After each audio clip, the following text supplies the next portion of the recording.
J'ai besoin d'un plan d'action très simple, d'une stratégie très simple et très efficace pour développer mon activité de praticien ou de thérapeute. Moi, c'est Salim, je suis coach de praticien, du coup. Je les aide à développer leur activité sans trop de stress et avec les bonnes stratégies. Alors, c'est une question qu'on se pose très souvent quand on est praticien, surtout quand on se lance, on se dit comment je vais pouvoir développer mon activité. La question semble très simple. Les réponses, a priori, sont très simples. D'ailleurs, ces questions-là, on n'y pense pas quand on est en formation. C'est tout à fait normal, on se concentre sur ce qu'on a à apprendre. Le souci, c'est qu'en sortant des formations, on se retrouve complètement seul face à cette problématique, cette interrogation. Comment développer son activité sur Internet? Alors, il y a beaucoup de requêtes, on va chercher sur Internet, sur Google notamment, et on va chercher des astuces, on va chercher des hacks, on va chercher des stratégies rapides, parce qu'il y a toujours ce facteur temps. On se dit, voilà, j'ai pas trop le temps, il faut que je me lance, surtout quand on sort d'école. On a une énorme énergie, justement, et on se dit, voilà, dans la continuité de cette dynamique-là, avec les collègues, avec les apprenants, avec les élèves, on a vu tout ce qu'on pouvait faire en formation, donc on a un outil qui est formidable. Maintenant, on passe à la pratique, développer son activité. Alors, le problème, c'est que pour développer son activité, il faut certes des stratégies, il faut aussi un certain état d'esprit. Certaines choses s'apprennent sur le tas, d'autres ne s'apprennent pas sur le tas. Il faut absolument être accompagné pour les connaître.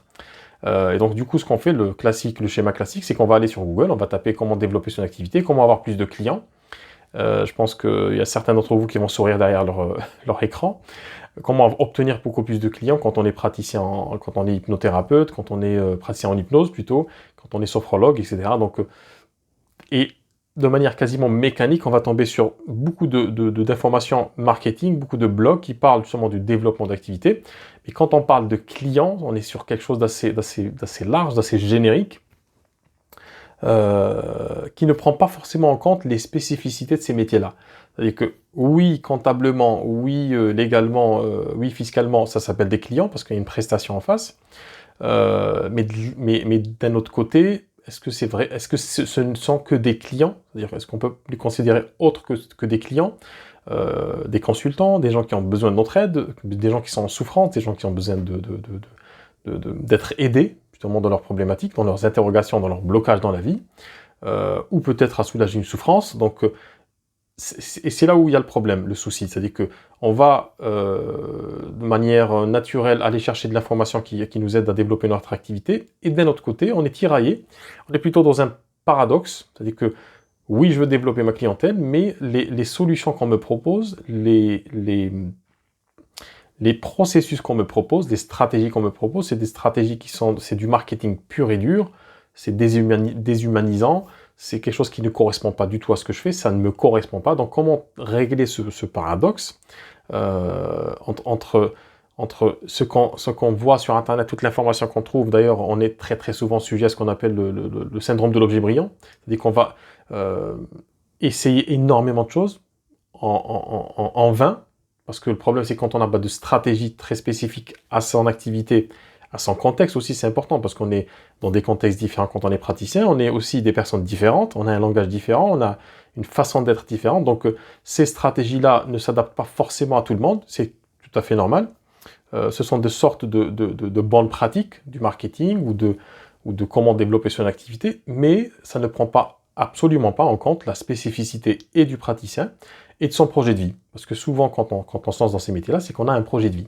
Donc, quid des astuces, des petits trucs, des petites bottes secrètes et tout, qui vont faire décoller votre activité. Donc, moi, dans cette vidéo, je suis là pour vous dire oui, non. Donc, faites attention à toutes ces informations-là. Ça peut être intéressant au départ, mais le problème, c'est qu'on est vite noyé dans de l'information, dans trop d'informations. Et on ne va pas forcément savoir arbitrer, plutôt, entre ce qu'il faut faire ou pas. Alors, je vous entends derrière votre écran, dans votre esprit, vous dire, oui, mais qu'est-ce que je fais, concrètement?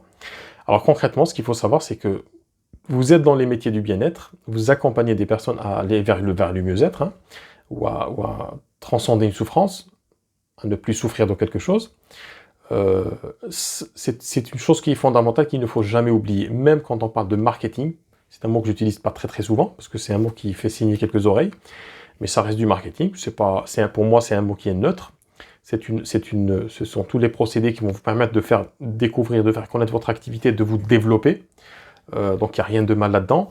Donc si vous voulez vraiment avoir un marketing efficace, voilà, ne vous dissociez pas de votre personne, n'essayez pas de devenir quelqu'un d'autre. C'est-à-dire, même quand bien même vous trouvez des conseils, c'est-à-dire que vous les trouvez chez moi, c'est-à-dire sur mon site ou chez d'autres personnes, posez-vous la question, ce que je m'apprête à faire, est-ce que c'est quelque chose qui va aller dans le sens de mon activité? Est-ce que c'est quelque chose qui va me mettre en contradiction avec moi-même?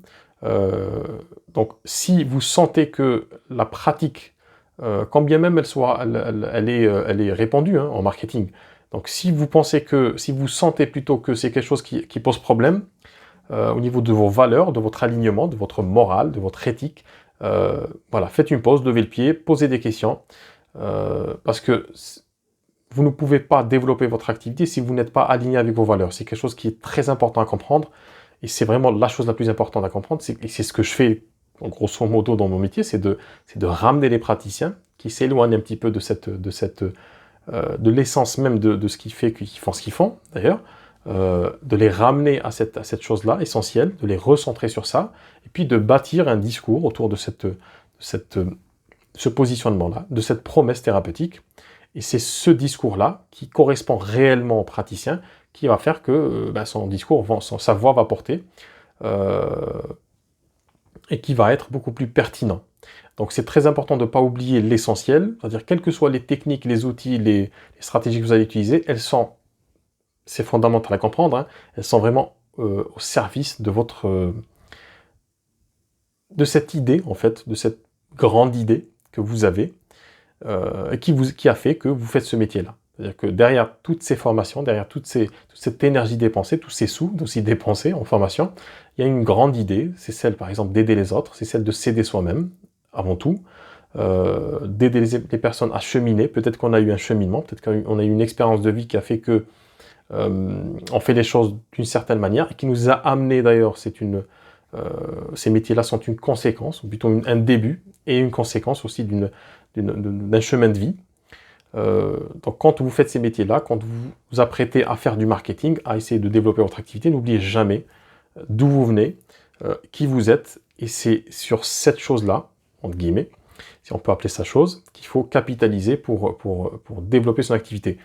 Quand vous êtes sûr quand vous avez vraiment balisé ces idées-là, ces concepts-là, quand vous êtes sûr de qui vous êtes et de ce que vous voulez et de ce que vous ne voulez pas, à partir de là, vous pouvez commencer à utiliser certaines techniques, certains procédés, certaines stratégies, et vous allez voir qu'en ne perdant jamais de vue cette grande idée qui a fait que vous êtes ce que vous êtes aujourd'hui, ou ce que vous allez devenir dans pas très longtemps si vous êtes en formation, c'est ce qui va vous aider d'ailleurs à arbitrer en fait entre toutes ces stratégies-là et d'avoir un certain flair, un certain sens, un certain sixième sens en fait qui va vous dire attention, ce chemin-là n'est pas bon, celui-là me correspond beaucoup plus. Et c'est des choses qu'on n'apprend pas à l'école. C'est des choses. D'ailleurs, on n'apprend pas à être soi à l'école. D'ailleurs, c'est pas l'objectif de l'école en soi, de nous apprendre à être soi-même. Ça, on l'apprend avec de l'expérience et avec de l'interaction, avec l'aide parfois de certaines situations et de certaines personnes. Donc, mon conseil, c'est que si vous voulez vraiment développer votre activité, levez le pied sur les astuces, les stratégies, tout ça. Recentrez-vous sur l'essentiel. Et après, quand vous êtes sûr de ça, quand vous avez cette clarté sur ce que vous êtes, ce que vous voulez faire, là, on peut commencer à parler de stratégie. Et c'est là où moi j'interviens, c'est-à-dire que si vous avez peut-être des difficultés à clarifier votre positionnement, votre chemin à l'avenir, donc je serai heureux de pouvoir vous y aider. Donc vous pouvez me laisser d'ailleurs vous me laissez votre commentaire en dessous de la vidéo. Dites-moi ce que vous en pensez. Est-ce que c'est clair pour vous? Est-ce que vous voulez aller? Et est-ce que vous avez aussi ce problème, cette difficulté de trop plein d'informations qui vous embrouille quelque part le chemin et vous fait écarter tout doucement, tout gentiment, mais tout doucement aussi de votre mission de vie. Donc laissez-moi tout ça en commentaire. Si vous n'êtes pas encore abonné, donc si vous regardez la vidéo sur YouTube, donc pensez à vous abonner à la chaîne, à partager la vidéo autour de vous, et puis à me laisser votre ressenti en commentaire. Je vous dis à très bientôt, et puis prenez soin de vous.